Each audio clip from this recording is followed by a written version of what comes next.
ராஜஸ்தானைச் சேர்ந்த பூனம் சௌதாரி என்ற பெண்ணின் குழந்தைதான் பிருத்வி.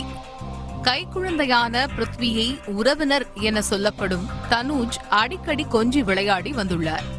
ஒரு கட்டத்தில் குழந்தையை தன்னுடனேயே வைத்துக் கொள்ள தனுஜ் திட்டமிட குடும்பத்தார் எதிர்ப்பு தெரிவித்துள்ளனர். ஆனால் தனது கூட்டாளிகளுடன் சேர்ந்து 1 வயதே ஆன பிருத்வியை 14 மாதங்களுக்கு முன்னர் கடத்தி சென்றுள்ளார் தனுஜ்.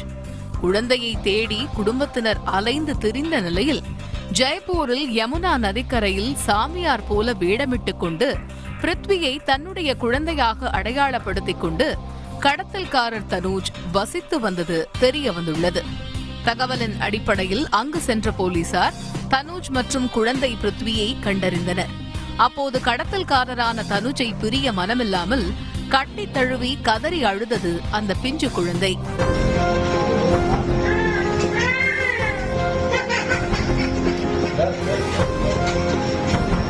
कुछ नहीं बेटा बेटा अभी आ रहे बेटा ना ये ना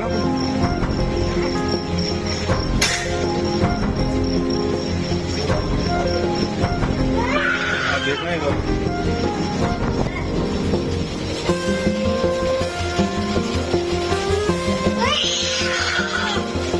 இருப்பினும் தாயுடன் சேர்க்க வேண்டும் என்பதற்காக குழந்தையை மீட்டு தாயிடம் ஒப்படைத்தனர் போலீசார்.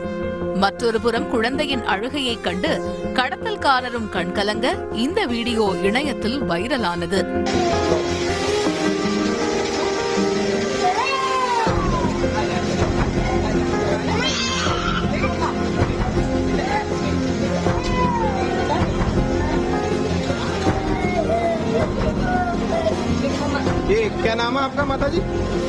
இந்த உணர்ச்சி பூர்வமான சம்பவத்திற்கு பின் குழந்தையை கடத்திய தனுஜை போலீசார் கைது செய்த நிலையில் இந்த பாச போராட்டத்தை நெகிழ்ந்து ரசித்து வருகின்றனர் இணையவாசிகள்.